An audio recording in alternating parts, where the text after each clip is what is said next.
Сайн байцгаана уу? Та бүхэндээ гадаад улсын иргэн Монгол улсад хөдөлмөр эрхлэх талаар мэдээлэл хүргэе.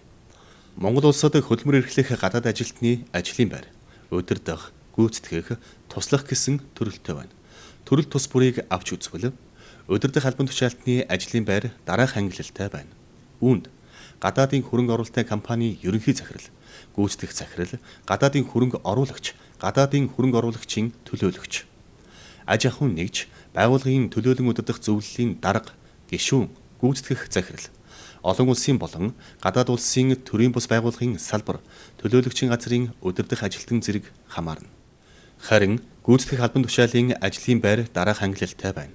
Үүнд олон улсын болон гадаад улсын төрийн бус байгууллагын салбар, төлөөлөгчийн газрын ажилтан, сайн дурын ажилтан, засгийн газар, төрийн байгууллага хоорондын гэрээний дагуу шинжлэх ухаан, боловсрол, эрүүл мэнд, соёл спортын салбарын байгууллагад ажиллах мэргэжилтэн, Монгол улсын засгийн газраас тогтоосон нарийн мэргэжлийн мэргэжилтэн, эрүүл мэндийн тусламж үйлчлэгийг үзүүлэх эмнэлгийн мэргэжилтэн, хөрөнгө оруулалт, бүтээн байгуулалтын гэрээнд тусгаалan заасны дагуу зөвхөн тухайн гэрээний хугацаанд гадаад улсаас Монгол улсад ажиллах нарийн мэргэжлийн инженер, түүнтэй дүүцгүүц ажилтан, бакалавр ба түүнээс дээш боловсролын зэрэгтэй шинжлэх ухаан, эрдэм шинжилгээний байгууллагын ажилтан, бүх шатны боловсролын байгууллагад ажиллах багш, соёл спортын байгууллагад ажиллах мэргэжлийн багш дасгалжуулагч мэргэжилтэн зэрэг нь гүйцэтгэх албан тушаалтанд хамаарна. Туслах албан тушаалын ажлын байр дараах ангилалтай байна. Ур чадвар бүхий мэргэжсэн техникийн болон мэргэжлийн боловсрол эзэмшсэнийг нотлох тухайн улсын эрх бүхий байгууллагын эсвэл Монгол улсад хүлээн зөвшөөрөгдөх гэрчилгээ, диплом, мэргэжлийн үнэмлэхтэй ажилтан. Монгол улсад 6 сар хүртэлх хугацаагаар ажиллах удирдлагын ажилтан нь туслах албан тушаалтанд хамаарна. Монгол улсын засгийн газар нь нарийн мэргэжлийн ажлын байрны жагсаалтын эдийн засгийн үйл ажиллагааны салбараар 2 жил тутамд 10 дугаар сарын 1-ний дотор батлах бөгөөд 2023 оны 359 дугаар тогтоолоор баталсан байна. Нэмэлт мэдээлэл хүргэхэд Монгол улсад 2024 онд хөдөлмөр эрхлэх гадаад ажилтны тоо хувь хэмжээ ба нарийн мэргэжлийн ажлын байрыг тогтоохдоо мэдээлэл холбооны салбарт 60, үйл хөдлөх хөрөнгийн үйл ажиллагааны салбарт 10, барилгын салбарт 5,000, уул уурхайн салбарт 10,000 зэргээр 10-аас 10,000 хүртэлх ялгаатай байдлаар нийт 27,851 тооны гадаад ажилтнанд хөдөлмөр эрхлэх зөвшөөрөл олгохоор тогтоосон байна. Тухайлбал дээрх онуудад уул уурхай, олборлолт, барилга, бөөний болон жижиглэн худалдаа, машин мотоциклийн засварын үйлчлэгээний салбарт гадаадаас хамгийн их ажилтан авсан байна. Ажил олгогч иргэн аж ахуйн нэгж байгууллага, аймаг дүүргийн хөдөлмөр эрхлэлтийн байгууллагад сул оронтой тухайн ажлын байранд тавигдах шаардлагын талаарх мэдээллийг хүргүүлж, ажилтан авах хүсэлт гаргах бөгөөд хөдөлмөр эрхлэлтийн бүртгэл мэдээллийн санд ажлын байрны зарыг байршуулж, ажилтныг идэвхтэй хааж эхэлснээс хойш ажлын 14 өдрийн дотор дотоодоос ажилтан авч чадаагүй бол гадаад ажилтныг хөдөлмөр эрхлүүлэх урилга хүсэх эрхтэй. Харин ажил олгогч иргэн аж ахуйн нэгж байгууллага нь гадаад улсаас ажилтан авах зорилгоор тухайн ажлыг хийж гүйцэтгэхэд шаардлагатай мэргэжил, ур чадварыг хэд өндөр тавих, ажлын байрны шаардлага хангасан Монгол улсын иргэнийг хөдөлмөр эрхлүүлэхээс үнэлэхгүйгээр татгалзахыг хориглоно. Гадаад улсаас ажилтан авч ажилуулах хүсэлтийг дараах баримт бичгийн хамт хөдөлмөр халамжийн үйлчлэгээний ерөнхий газарт гаргана. Үүнд гадаад ажилтан ажилуулах ажлын байрны ангилал, төрөл, жагсаалт, байршил, тэдгээрийн үргэлжлэх хугацааг тодорхойлсон ажлын төлөвлөгөө, улсын бүртгэлийн гэрчилгээ, зөвшөөрөлтөө эрхлэх ажил, үйлчлэгээнд хамаарах бол зөвшөөрөл, гадаад ажилтны мэргэжил, ур чадварыг нотлсон баримт бичиг, тухайн улсын хүлээн зөвшөөрөгдсөн эрх бүхий байгууллагаар баталгаажсан байх, тухайн ажлын байранд Монгол улсын иргэнийг хөдөлмөр эрхлүүлэхээс үнэлэхгүйгээр татгалзаагүй тухай мэдээлэл, үйлчлэгээний хураамж төлсөн баримт, нийгмийн даатгалын шимтгэл төлөлтийн тодорхойлолт зэргийг бүрдүүлэх шаардлагатай. Гадаад улсаас ажилтан үрэх зөвшөөрлийг ажил олгогчид 3 сарын хугацаагаар олгоно.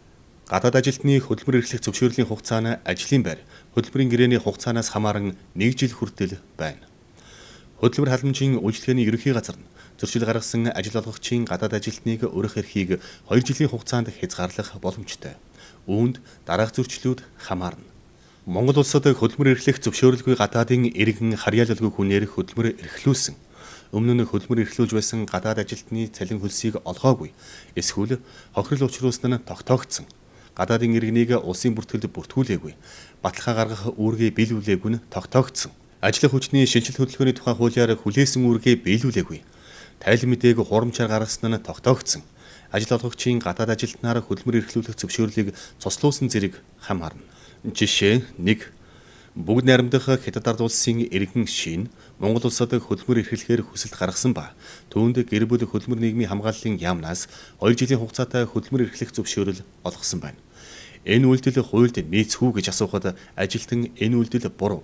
Учир нь гадаад улсын иргэнд хөдөлмөр эрхлэх зөвшөөрлийг яам бус хөдөлмөр эрхлэлтийн асуудал хариуцсан агентлаг буюу хөдөлмөр халамжийн үйлчилгээний ерөнхий газар 1 жил хүртэлх хугацаагаар ажиллах зөвшөөрөл олгохоор заасан тухай мэдээлэл өгсөн байна. Гадаадаас ажилтан авах өрх зөвшөөрлийг цахимаар гаргах боломжтой. Та хөдөлмөр халамж цэг гөвцэг юм гэсэн цахим сайт руу нэвтрээд хүссэн үйлчилгээгээ авах боломжтой юм. Хөдөлмөр халамжийн үйлчилгээний ерөнхий газар нь гадаад улсаас ажилтан авах зөвшөөрлийг дараах үндслэл тогтоогдвол цуцлах боломжтой. Үүнд зөвшөөрөл олгосон шийдвэр нь хууль бус болохыг эрх бүхий байгууллага тогтоосон. Тухайн ажлыг гүйцэтгэхэд зохих мэргэжил, ур чадварын шаардлага хангасан Монгол улсын иргэнийг хөдөлмөр эрхлүүлэхээс үнэлэхгүйгээр татгалцсан нь тогтоогдсон. Гадаад ажилтныг хилээр орж ирэхээс өмнө байгуулсан хөдөлмөрийн гэрээгээр тохирсон цалин хөлс, хөдөлмөрийн нөхцөл, ажил, амралтын горим зэрэг гэрээний нөхцөлийг хангаагүй нь тогтоогдсон. Ажил олгогч хөдөлмөрийн хууль тогтоомж болон хөдөлмөрийн аюулгүй байдал, эрүүл ахуйн тухай хууль тогтоомж зөрчсөн нь тогтоогдож, гадаад ажилтнаараа Монгол улсад хөдөлмөр эрхлүүлэх боломжгүй болсон. Гадаад ажилтныг хөдөлмөрт бэлтгэх сургалт, эрүүл мэндийн үзлэг шинжилгээнд хамруулаагүй. Гадаад ажилтны хувийн бичиг баримт, цалин хөлсийг барьцаалсан. Гадаад ажилтныг хөдөлмөр эрхлүүлэх зөвшөөрөл авснаас өөр зорилго байршилтай ажил үргээ гүйцэтгүүлсэн. Хөдөлмөр эрхлүүлэх зөвшөөрөл авахдаа хуурамч баримт бичиг бүрдүүлсэн бол зөвшөөрлийг цуцлана. Та бүхэндээ гадаад ажилтны ажлын байрны төлбөрийн талаарх мэдээллийг хүргэе. Ажлын байрны төлбөр гэж Монгол улсын нутаг дэвсгэрт үйл ажиллагаа явуулж байгаа ажил олгогч нь гадаад ажилтнаар хөдөлмөр эрхлүүлсний төлөө хууль заасан хэмжээгээр төлөх мөнгөн төлбөрийг хэлнэ. Гадаад ажилтны ажлын байрны төлбөрийн 1 сарын хэмжээ нь 1 сард ногдох хөдөлмөрийн хөлсний доод хэмжээг 2 дахин нэмэгдүүлсэнтэй тэмцэх хэмжээтэй байна. Жишээ нь 2024 оны байдлаар Монгол улсын хөдөлмөрийн хөлсний доод хэмжээ 660 мянган төгрөг байх бөгөөд гадаад улсын иргэн 2024 онд Монгол улсад хөдөлмөр эрхлэвэл түүний ажлын байрны төлбөр 1,320 мянган төгрөг байх юм. Ажил олгогч хөдөлмөр эрхлэх гадаад ажилтны тоо хугацаагаар тооцож ажлын байрны төлбөрийг урьдчилан төлөх ба Монгол улсын урт дунд хугацааны хөгжлийн бодлого төлөвлөлтийн баримт бичигт туссан тохиолдолд ашигт малтмал газрын тосны салбараас бусад салбарт үйл ажиллагаа явуулж байгаа аж ахуйн нэгж байгууллагын гадаад ажилтны ажлын байрны төлбөрийг хөнгөлж болно. Мөн аж ахуйн тооцоотой үйлдвэрийн газраас бусад төрийн өмчит хуулийн этгээдийн гадаад ажилтны ажлын байрны төлбөрийг засгийн газрын шийдвэрээр хөнгөлж чөлөөлж болно.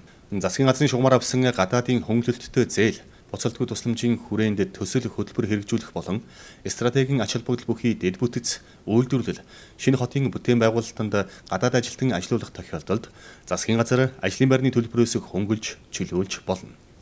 Засгийн газрын 2023 оны 99-р тогтоолоор гадаад ажилтны ажлын байрны төлбөрөд төлөх, хөнгөлөх, чөлөөлөх, төлбөрийн зөрүүг буцаан олгох, тэдгээрийн бүртгэлийг хөтлөх журмыг баталсан байна. Засгийн газар нь хэрэгжүүлж буй төсөл, хөтөлбөр, бүтээн байгуулалтанд гадаад ажилтан ажилуулах тохиолдолд ажлын байрны төлбөрөөс хөнгөлж, чөлөөлж болно.